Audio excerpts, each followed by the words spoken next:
Hello students. तो कैसे हैं आज आप लोग? सब फ्रेश मूड में हैं मॉर्निंग में?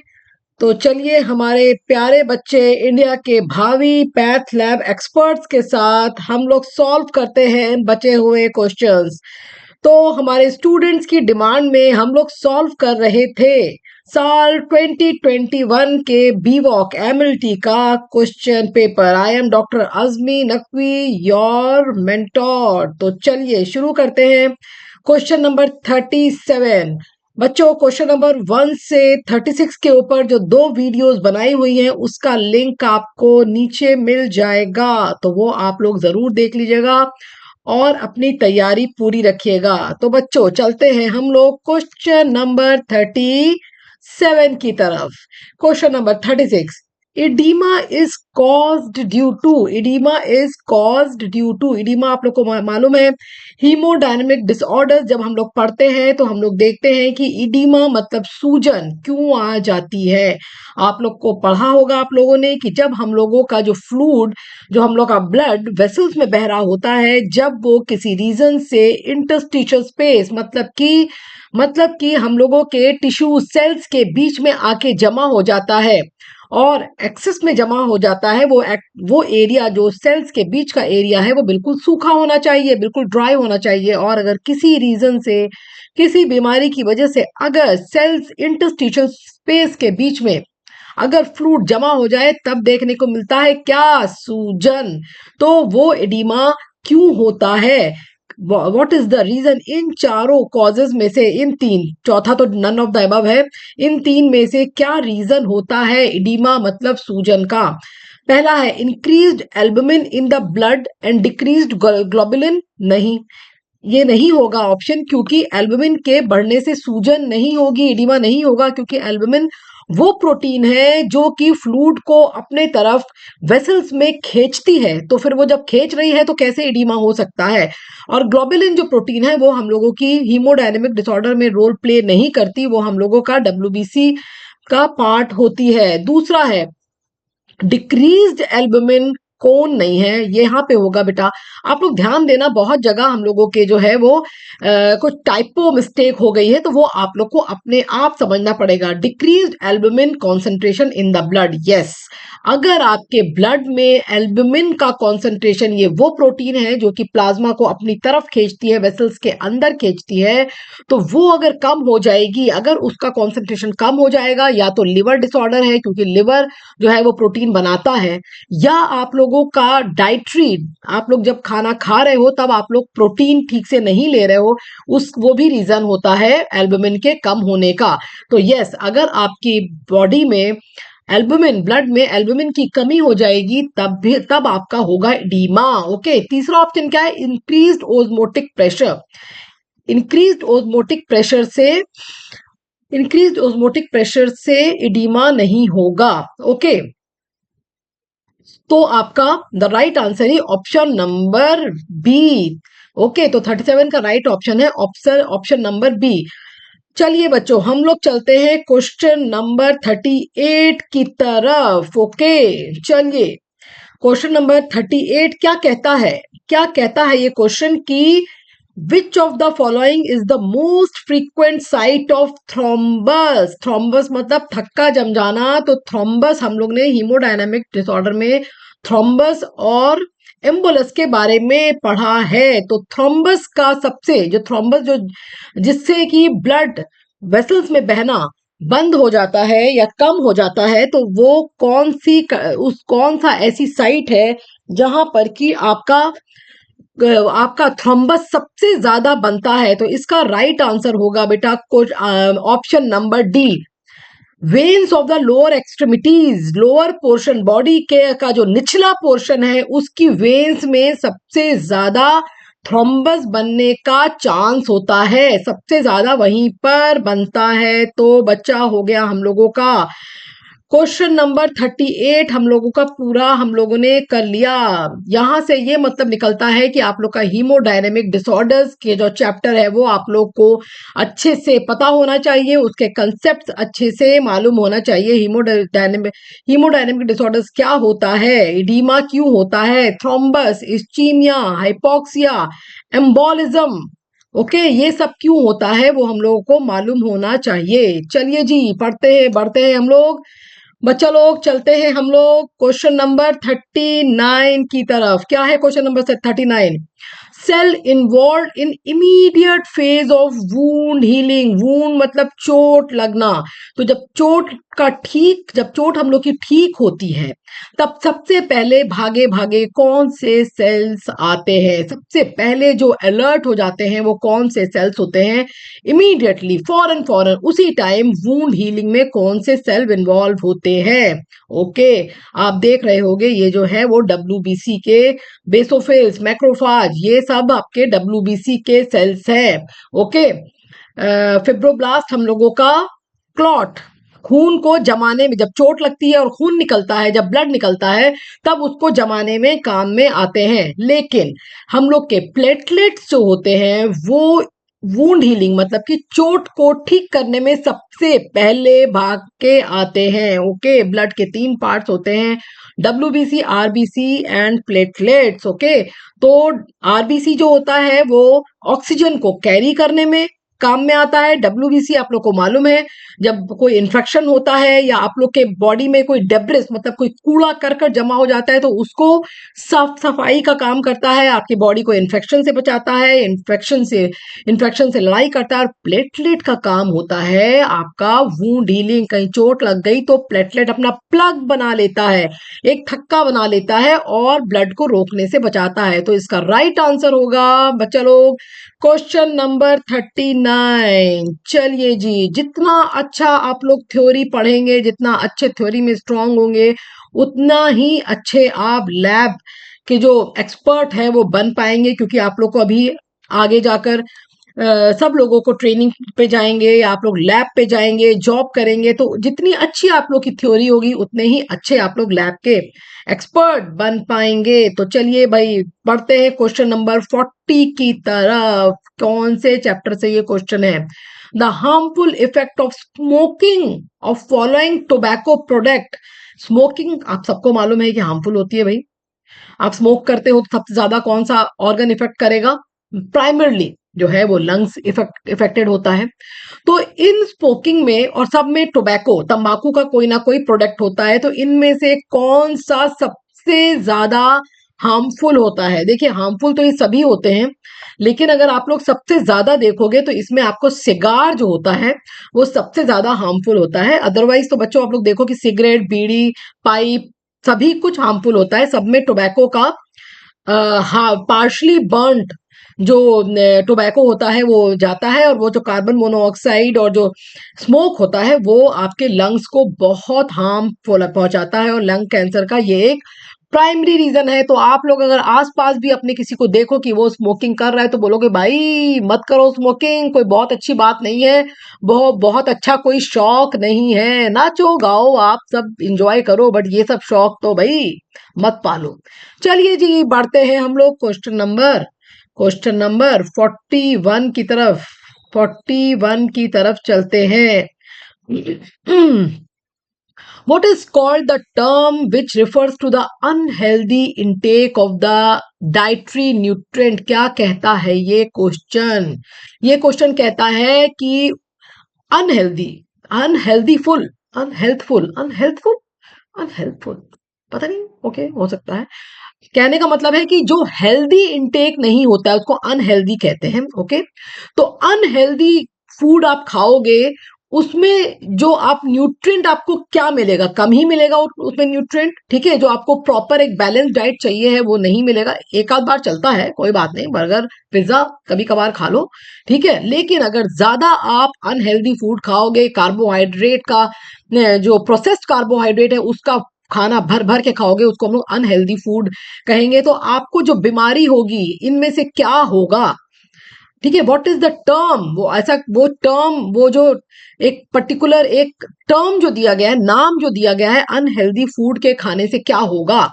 हेल्दी फूड नाम है, फाउ फूड नहीं, ये रॉ फूड हो सकता है या कोई स्पेलिंग मिस्टेक हो सकती है। माल न्यूट्रिशन हो जाएगा या न्यूट्रिशियस फूड है। तो आप लोग का राइट आंसर है सी। अगर आप ठीक से खाना नहीं खाओगे, अपने बैलेंस डाइट मतलब कि अपने खान पान में पूरा सारे की जितने की पौष्टिक आहार नहीं खाओगे, जिसमें कि विटामिन, प्रोटीन, कार्बोहाइड्रेट और आपका मिनरल्स नहीं जाएंगे, तो आपको क्या हो जाएगा? जो होगा उसका नाम होगा माल न्यूट्रिशन। आपको सारे जो न्यूट्रिएंट हैं आपकी बॉडी के अंदर नहीं जाएंगे। ये कब होगा? जबकि आप डेली के डेली जंक फूड खाते रहोगे। तो अनहेल्दी फूड के खाने से क्या होता है? Option number C is the correct answer. सही आंसर है क्वेश्चन नंबर 41 का ऑप्शन नंबर सी। चलिए बढ़ते हैं आगे। The infarct of the following organ is variably hemorrhagic. देखिए इसमें ना स्पेलिंग मिस्टेक किया गया है, इंट्रैक्ट नहीं है, ये इन्फ्राक्ट है, इन्फ्रैक्शन। ठीक है, इस्चीमिया के बाद इन्फ्राक्ट जो हो जाता है, जो अगर कहीं पे आपका ब्लड कहीं किसी टिश्यू पे नहीं पहुंच रहा है, तो क्या नहीं पहुंच रहा है? आप ऑक्सीजन नहीं पहुंच रहा है, क्योंकि ब्लड ही तो है जो ऑक्सीजन पहुंचाता है। तो वहां पर उस टिश्यू में इंफ्रैक्शन हो जाएगा और वहां पे नेक्रोसिस हो जाएगा, मतलब कि वो जो टिश्यू है वो मरने लगेगा, सेल डेथ हो जाएगी, क्योंकि वहां पे ब्लड नहीं पहुंचा, जिसकी वजह से ऑक्सीजन नहीं पहुंचा, वहां पे इंफ्रैक्शन होगा और वहां पे नेक्रोसिस होगा। तो कौन से infarct of the following organ is variably haemorrhagic? तो इसका राइट आंसर है लंग्स। लंग्स में आपको हीमोरेज देखने को मिलता है। तो क्वेश्चन नंबर 42 का राइट आंसर है सी, लंग्स। ठीक है, चलिए भाई बढ़ते हैं हम लोग क्वेश्चन नंबर 43 की तरफ। बच्चों आप लोग सब लोग इस हमारे चैनल को सब्सक्राइब कीजिए, लाइक कीजिए, क्योंकि आगे आने वाले टाइम में आपको ढेर सारी वीडियोस मिलेंगी प्रॉपरली हर टॉपिक पे, बहुत साफ तरीके से हिंदी इंग्लिश दोनों में पढ़ाया जाएगा। इसीलिए आप सब इसको लाइक कीजिए एंड सब्सक्राइब कीजिए बच्चा लोग। जिनके लिए भी ये वाला वीडियोस, ऐसे वाले जो कंटेंट हैं वो आप लोग जिसके लिए भी यूजफुल है वो सब ये करें, क्योंकि आगे आने वाले टाइम में बहुत अच्छी वीडियोस आप लोग को मिलने वाली हैं। चलिए जी पढ़ते हैं आगे। फिर से ये हम लोग देख रहे हैं कि जेनेटिक डिसऑर्डर पे एक क्वेश्चन आ गया है भाई, दौड़ता भौड़ता क्या है ये? Down syndrome is characterized by, बहुत इजी क्वेश्चन है, सबको पता होगा भाई। डाउन सिंड्रोम जो होता है उसका हम लोग का जेनेटिक मेकअप क्या होता है ऐसे बच्चों का? वो होता है ट्राइजोमी 21, 21st क्रोमोजोम जो है उसमें एक एक्स्ट्रा क्रोमोजोम प्रेजेंट होता है, इसलिए इसको ट्राइजोमी कहा गया है, ट्राइजोमी 21। काफी पॉपुलर और काफी कॉमन क्वेश्चन है डाउन सिंड्रोम के ऊपर, तो आप लोग ये देख लीजिएगा। चलिए जी बच्चों बढ़ते हैं आगे की तरफ, और यह है आपके स्क्रीन पर अगला question, question number 44। Water content in an infant. Infant मतलब बच्चा, बहुत बच्चा, आप भी बच्चे हैं लेकिन आपसे भी बहुत छोटा बच्चा जो पैदा हुआ है, जो छोटा है, इन्फेंट। ओके, तो इन्फेंट में पानी का कंटेंट, वाटर कंटेंट कितना होता है? देखिए एडल्ट्स के मुकाबले बच्चों में पानी का कंटेंट ज्यादा होता है। ओके, तो इसका राइट आंसर है बच्चा लोग option number B, 75 to 80%। Okay, जबकि एडल्ट्स में पानी का कंटेंट होता है 60 to 70%, लेकिन इन्फेंट्स में टोटल कंटेंट पानी का होता है 75 to 80%। So the right option is option number 44। Okay, चलो बढ़े आगे। Question number 45। Most active form of vitamin D. भाई आप लोगों ने न्यूट्रिशन का जो चैप्टर पढ़ा है, ओके, डाइट्री का, जिसमें कि आप लोगों ने सब देखा होगा कि vitamin A, vitamin B1, B2, B3, B6, B12, उन सब का साइंटिफिक नाम क्या है, और उनकी डेफिशिएंसी से कौन कौन सी बीमारियां होती हैं, और उनका एक्टिव फॉर्म कौन सा होता है। ओके, उन सब के एक्टिव फॉर्म्स याद रखने, जितने विटामिन हैं उन सब का एक्टिव फॉर्म का मतलब होता है वो फॉर्म जो कि हम लोग की बॉडी पहचानती है और हम लोग के सेल्स उसको एब्जॉर्ब कर सकते हैं, उसको हम लोग एक्टिव फॉर्म कहते हैं।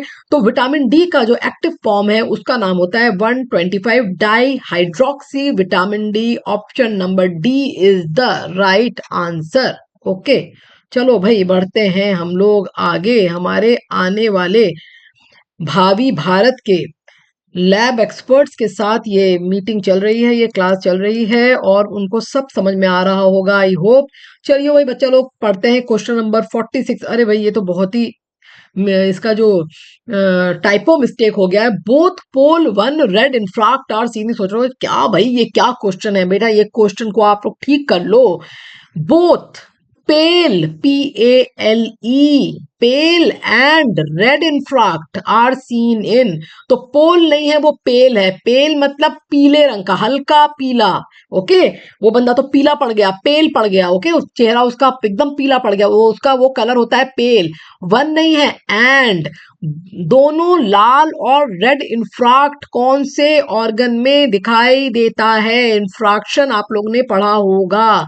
Okay, red and white infarct arteries में होता है पेल इन्फ्राक्ट और वेन्स में होता है रेड इन्फ्राक्ट। इन्फ्राक्शन वाले चैप्टर को पढ़ाते टाइम हमने आप लोगों को भी पढ़ाया था। ओके, तो both pale and red infarct are seen in kidney. Right answer is option number B.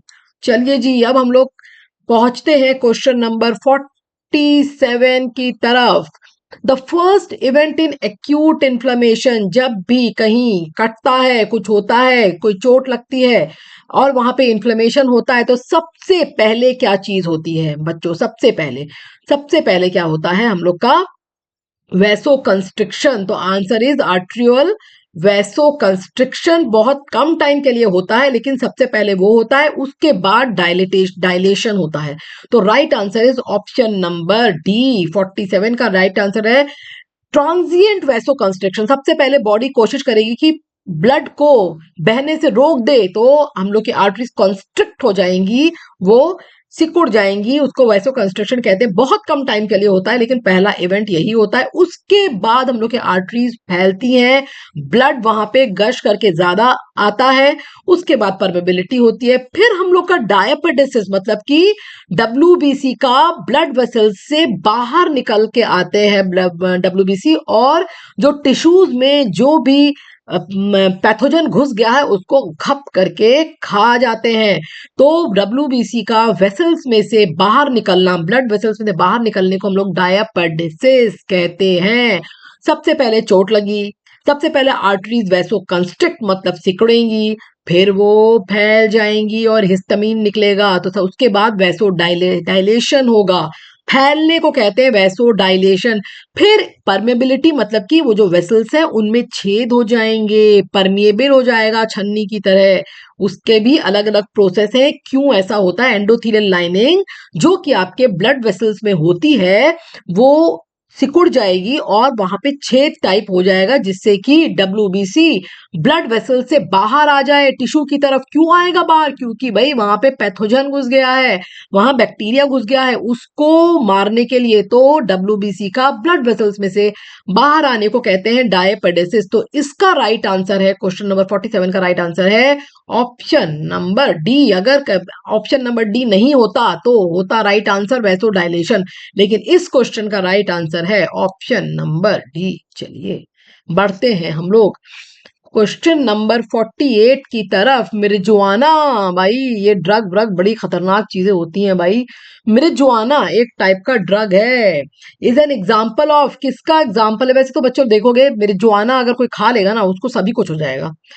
Depressant भी होता है वो, हेरोइन ड्रग भी, लेकिन सबसे जो करेक्ट आंसर है वो हेलुसिजोनिक हेलु हेलुसिनोजिक होता है, बिकॉज वो आपका मूड को चेंज करता है।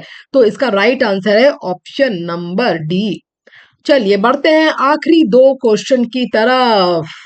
पैथोलॉजी में फुल आउट ऑफ फुल, खूब पढ़िए, ध्यान से पढ़िए, बहुत अच्छे मार्क्स आने वाले हैं आप लोगों के। The most important example of point mutation. बच्चा लोग, म्यूटेशन जो होता है दो टाइप का, आप लोग ने ध्यान से पढ़ा होगा। पॉइंट म्यूटेशन में silent mutation, sense mutation, non sense mutation, जिसमें कि एक न्यूक्लियोटाइड जो होता है उसमें कोई चेंज आ जाता है। ठीक है, एक न्यूक्लियोटाइड के चेंज होने से आपका जो अमीनो एसिड जो बन रहा है वो अलग हो जाएगा।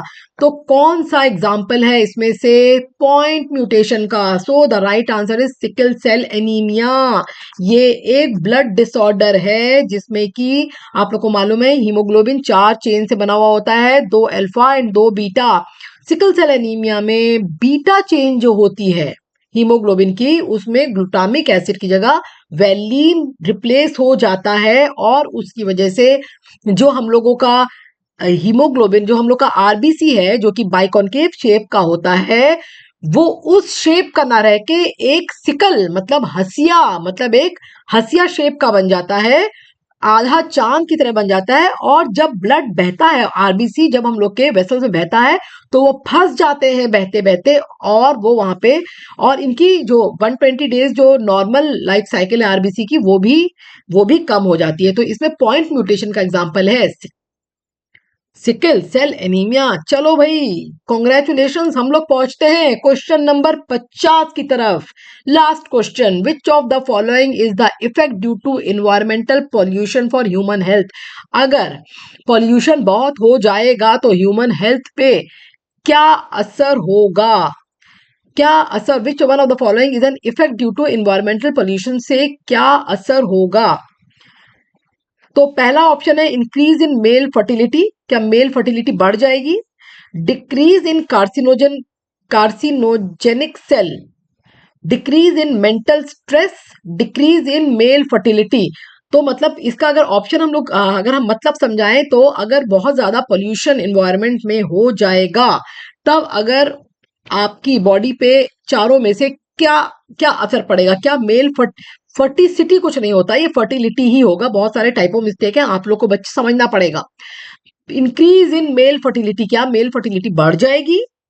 डिक्रीज इन कार्सिनोजेनिक सेल, क्या कार्सिनोजेनिक सेल कम हो जाएंगे? मेल फर्टिलिटी का मतलब पता होगा आप लोगों को कि मेल्स में जो स्पर्म होते हैं, वो क्या स्पर्म का काउंट बढ़ जाएगा? लास्ट का ऑप्शन देखिए, क्या मेल की फर्टिलिटी मतलब मेल्स में जो स्पर्म है उसका काउंट घट जाएगा, या मेंटल स्ट्रेस आपका घट जाएगा? ठीक है, तो इसमें से अगर इन्वायरमेंटल पोल्यूशन बहुत ज्यादा बढ़ जाए तो मेल फर्टिलिटी, मेल्स में स्पर्म का काउंट घटता हुआ दिखाई दे रहा है आजकल। ओके, घटता हुआ दिखाई दे रहा है। क्यों दिखाई दे रहा है? एनवायरमेंटल पोल्यूशन की वजह, जितने हम लोग के पोल्यूशन है, जितना प्रदूषण बढ़ रहा है, उससे क्या दिखाई दे रहा है? मेल की फर्टिलिटी, मेल में स्पर्म काउंट घटता हुआ दिखाई दे रहा है बच्चों। तो इसके साथ ही हम लोगों ने पूरे 50 के 50 क्वेश्चन सॉल्व कर लिए हैं। आई होप आप लोग सबको समझ में आया होगा। और इसके बाद हम लोग जो अगला जो वीडियो लाएंगे, वो आपके किसी और टॉपिक का डिटेल डिस्क्रिप्शन भी ला सकते हैं, तो ये सीक्रेट रहेगा। तब तक आप लोग बने रहिए। Goodbye friends, goodbye students. पढ़ते रहिए, खुश रहिए और हंसते खिलखिलाते रहिए। Bye bye.